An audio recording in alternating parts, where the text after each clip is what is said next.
Hey guys, welcome back to Lizy video. இன்னைக்கு வீடியோல நம்ம பார்க்க போறது ஒரு டிஃபரண்டான ரெசிபி. ரவை வச்சு நம்ம ஒரு இடியாப்பம் பண்ண போறோம். ரவை வச்சு யூசுவலா நம்ம உப்புமா பண்ணி சாப்பிட்டுருக்கோம், கிச்சடி பண்ணி சாப்பிட்டுருக்கோம். ஆனா இடியாப்பம் எப்படி பண்றதுன்னு பார்க்கலாம்.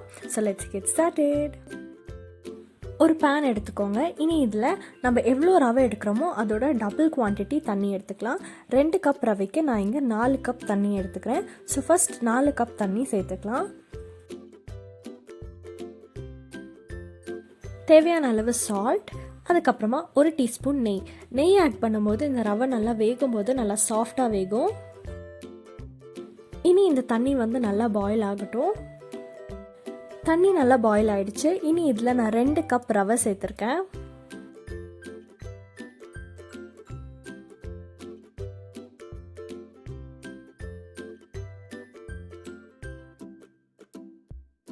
ரெண்டு கப் ரவை நம்ம இப்போ ஆட் பண்ணியாச்சு. இனி லோ ஃப்ளேமில் வச்சுட்டு இதை நல்லா மிக்ஸ் பண்ணி எடுத்துக்கோங்க. கட்டை எதுவும் இல்லாத மாதிரி நல்லா இது மிக்ஸ் பண்ணிகிட்டே இருக்கணும்.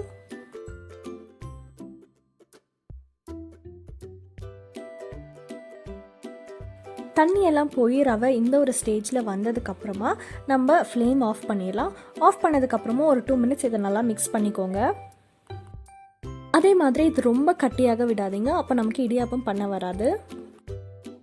கொஞ்சம் அந்த சூடு கொஞ்சம் கம்மியானதுக்கப்புறமா நம்ம கை வச்சு இதை நல்லா நம்ம மிக்ஸ் பண்ணி எடுத்துக்கலாம். இப்போது இடியாப்பத்துக்கு தேவையான மாவு ரெடி ஆகிடுச்சு. இனி நம்ம அச்சு போடும்போது கொஞ்சம் பெருசாக இருக்க ஹோல்ஸ் இருக்க அச்சு போட்டுக்கோங்க. இனி நம்ம இந்த மாவை எடுத்து எப்போதும் நார்மலாக எப்படி இடியாப்பம் பண்ணுறோமோ அதே மாதிரி பண்ணிக்கலாம். இந்த இடியாப்ப மாவு நம்ம கையில் பிசையும் போது ரொம்ப சூடார விடாதீங்க. ஓரளவுக்கு சூடு இருக்கும்போது இதை நல்லா பிசைஞ்சு எடுத்துக்கோங்க.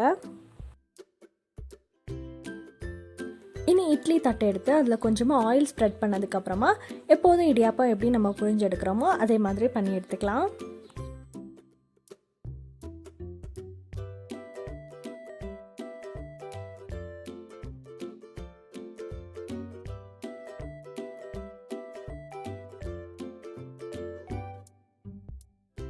இனி இட்லி பாத்திரத்தில் தண்ணி நல்லா சூடானதும் இந்த இட்லி தட்டை உள்ளே இறக்கி வச்சிடலாம்.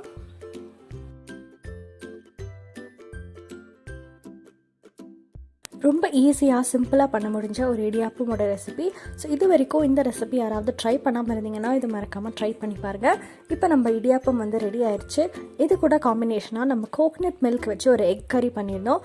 அந்த ரெசிபியும் நம்ம சேனலில் ஆல்ரெடி வீடியோ இருக்குது. ஸோ அந்த வீடியோவோட லிங்க் நான் கீழே டிஸ்கிரிப்ஷன் பாக்ஸில் கொடுக்குறேன். அதையும் செக் பண்ணி பாருங்கள். அண்ட் உங்களுக்கு இந்த வீடியோ பிடிச்சிருந்தா மறக்காமல் எங்கள் சேனல் சப்ஸ்கிரைப் பண்ணுங்கள். தேங்க்யூ.